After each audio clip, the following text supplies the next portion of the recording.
வணக்கம். இன்றைக்கி நம்ம பார்க்க போகிறது என்னென்னு பார்த்தீங்கன்னா, ஒரு குக்கிங் விலாக் தான் பார்க்க போகிறோம். இந்த விலாகில் பார்த்திங்கன்னா, நான் நைட்டு டின்னருக்கு என்ன பண்ணேன் அப்படிங்கிறதும், காலையில் பிரேக்ஃபாஸ்ட்டுக்கு என்ன பண்ணேங்கிறதும் இந்த வீடியோவில் ஆட் பண்ணியிருக்கேன். நைட்டு டின்னருக்கு பார்த்திங்கன்னா பூண்டு கார சட்னி பண்ணியிருந்தேன். அந்த வீடியோ இதில் ஆட் பண்ணியிருக்கேன். மிஸ் பண்ணாமல் பாருங்கள். சட்னி சூப்பராக இருக்கும். டேஸ்ட் ஒரு வாரம் ஆனாலும் நீங்கள் ஃப்ரிட்ஜில் வச்சு சாப்பிட்லாம். டேஸ்ட் நல்லா அட்டகாசமாக இருக்கும். நான் அதோட பணியாரமும் ஒரு முட்டை தோசை இதெல்லாம் நைட்டுக்கு பண்ணியிருந்தேன். ஸோ அதுதான் இந்த வீடியோவில் நம்ம பார்க்க போகிறோம். அதோட காலையில் இடியாப்பமும் தேங்காய் பால் பாசிப்பருப்பு சாம்பார் செஞ்சுருந்தேன். ஸோ அதையும் தான் இதில் பார்க்க போகிறோம். ஸோ வாங்க வீடியோக்குள்ளே போகலாம்.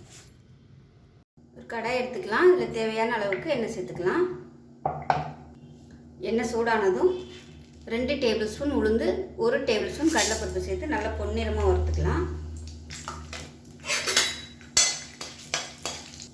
உளுந்து கடலைப்பருப்பு நல்லா பொன்னிறமானதும் 1 கைப்பிடி அளவுக்கு சின்ன வெங்காயம் சேர்த்துக்கலாம். அதே மாதிரி 1 கைப்பிடி அளவுக்கு பூண்டு சேர்த்துக்கலாம். நான் பெரிய பூண்டாக எடுத்துருக்கேன்.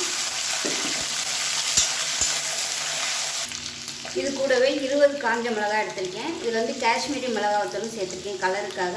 இது காரம் கம்மியாக இருக்கிறதுனால நான் 20 எடுத்துருக்கேன். காரமான மிளகாய் இருந்துச்சுன்னா ஒரு 10லேருந்து 15 எடுத்துக்கோங்க.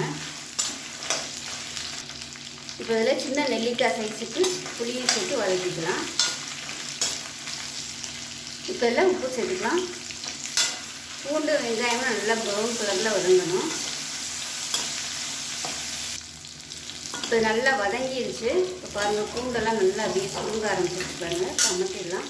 ஆற விட்டுட்டு நல்லா நைஸாக அரைச்சிட்டு பார்க்கலாம். இப்போ பார்த்தீங்கன்னா சட்னி நல்லா அரைச்சாச்சு. தண்ணி ஊற்றியே நல்லா அரைச்சிக்கோங்க இந்தளவுக்கு. இப்போ சட்னி வதக்கின அதே கடாயில் கொஞ்சம் எண்ணெய் இருக்குது. இந்த எண்ணெய் பத்தாது, இன்னும் கொஞ்சம் எண்ணெய் விட்டுக்கலாம். நல்லெண்ணெய் சேர்த்திங்கன்னா நல்லாயிருக்கும். எண்ணெய் சூடாகும். 1 டீஸ்பூன் கடலை சேர்த்துக்கலாம். கொஞ்சமாக உளுந்து சேர்த்துக்கலாம். கருவேப்பிலை சேர்த்துக்கலாம். இப்போ எல்லாமே நல்லா பொரிஞ்சிருச்சு. இப்போ நம்ம அந்த சட்னி இதில் சேர்த்துக்கலாம்.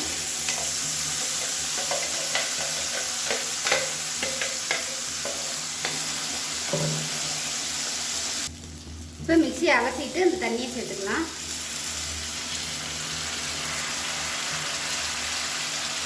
நல்லா கலந்து விட்டுட்டு இது நல்லா அப்படியே கொதித்து எண்ணெய் திரும்பி வரணும்.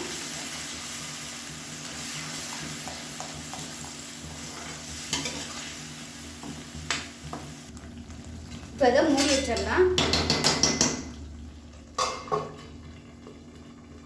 இப்போ சட்னி எப்படி இருக்குன்னு பார்க்கலாம். பாருங்கள், ஓரம்லாம் நல்லா எண்ணெய் பிரிய ஆரம்பிச்சிருச்சு. இந்த ஸ்டேஜில் அமர்த்திடலாம். இப்போ இந்த சைடு பார்த்திங்கன்னா பணியாரத்துக்கு தேங்காய் சட்னி அரைச்சி தாளிச்சிட்டேன். நமக்கு கார சட்னி ரெடி ஆயிடுச்சு. இந்த சைடு பார்த்திங்கன்னா பணியாரத்தில் நல்லா சூடாகிடுச்சு. நெய்யும் எண்ணெயும் கலந்து ஊற்றிருக்கேன் ஒவ்வொரு பிள்ளையும். இப்போ நம்ம பணியாரம் ஊற்ற ஆரம்பிச்சிடலாம். இந்த பணியார மாவு எப்படி அரைக்கிறதுங்கிறது அடுத்த வீடியோவில் போடுறேன். அடுத்து நான் கருப்பட்டி சேர்த்து பணியாரம் சுடலான்னு ஒரு ஐடியாவில் இருக்கேன். ஸோ அப்போ நான் என்ன அளவில் அரைச்சிருக்கேன் அப்படிங்கிறத காமிக்கிறேன். நான் இன்றைக்கி இனிப்பு தான் பண்ணியிருக்கேன். இதில் வெல்லம் கரைச்சி ஊற்றிருக்கேன். வெறும் எண்ணெயிலையும் சுடலாம். நெய்யும் எண்ணெயும் கலந்து சுட்டிங்கன்னா நல்லாயிருக்கும் டேஸ்ட்டு இனிப்புக்கு. மீடியமான ஃப்ளேமில் வேகட்டும். இப்போ இதில் பார்த்திங்கன்னா பனியார மாவு கொஞ்சம் இருக்குது. இப்போ இதில் பார்த்திங்கன்னா இட்லி மாவு கொஞ்சோண்டு இருக்குது. இது எல்லாமே இன்றைக்கி நைட்டோட காலி பண்ணிடணும். நாளைக்கு ஃப்ரெஷ்ஷாக மாவு ஆட்டணும். அதனால் இருக்கிறத வச்சு அட்ஜஸ்ட் பண்ணிக்கலாம் அப்படின்ட்டு இதில் எல்லாத்தையும் காலி பண்ணிடலான்னு ஒரு பிளானு. இப்போ பாருங்கள், நல்லா வெந்துருச்சு. லாஸ்ட்டாக ஆப்ப மாவு அரைச்சிருந்தேன்.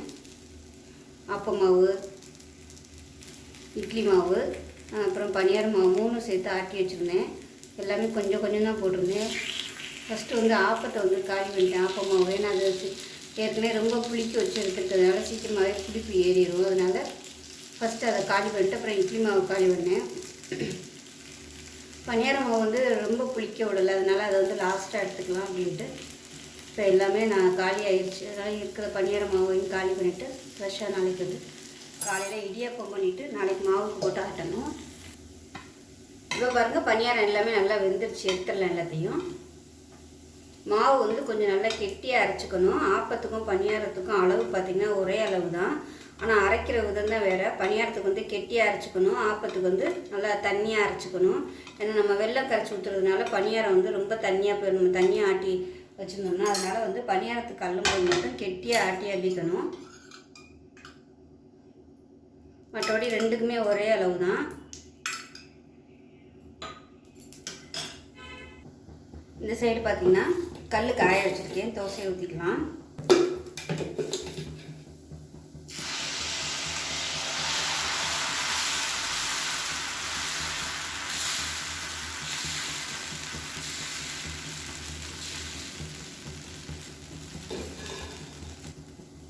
இதில் வந்து முட்டை ஊற்றிக்கலாம். பையனுக்கு முட்டை தோசை தான் ரொம்ப பிடிக்கும்.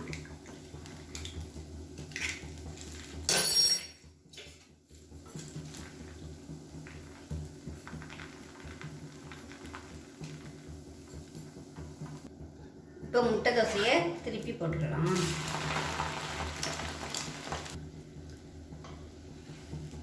இப்போ பார்த்தீங்கன்னா முட்டை தோசை ரெடி ஆயிடுச்சு. இந்த சைடு கார சட்னி, தேங்காய் சட்னி கொஞ்சம்,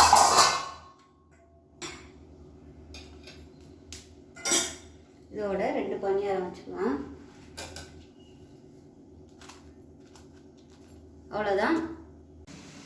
இந்த சைடு பார்த்தீங்கன்னா இடியாப்பம் வந்துகிட்டு இருக்குது.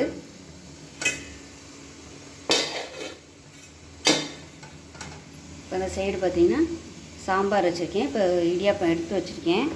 இதில் வந்து தேங்காய் பால் எடுக்கணும். தேங்காய் வந்து எடுத்து வச்சுருக்கேன். கொஞ்சம் கூலிங் போனதுக்கப்புறம் பால் எடுக்கணும். இந்த சைடு பார்த்திங்கன்னா இவ்வளோ பாத்திரம் காலையில் எழுந்திரிச்சதுலேருந்து இவ்வளோ பாத்திரம். காலையில் பார்த்திங்கன்னா பையனுக்கு வந்து லெமன் சாதம் வச்சு கொடுத்து விட்டேன் லஞ்சுக்கு. கொடுத்துட்டு காலையில் இந்த சாம்பாரையும் இடியாப்பத்தையும் வச்சு சாப்பிட்டுட்டு போயிட்டாங்க. இதுதான் கிடக்கு பாத்திரம். இப்போ இது எல்லாத்தையும் கழுவணும்.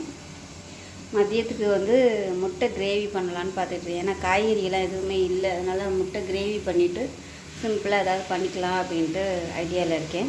அவ்வளோதான். இந்த குக்கிங் விளாக் வந்து இதோட முடியுது. அடுத்து இன்னொரு வீடியோவில் பார்க்கலாம். பாய்.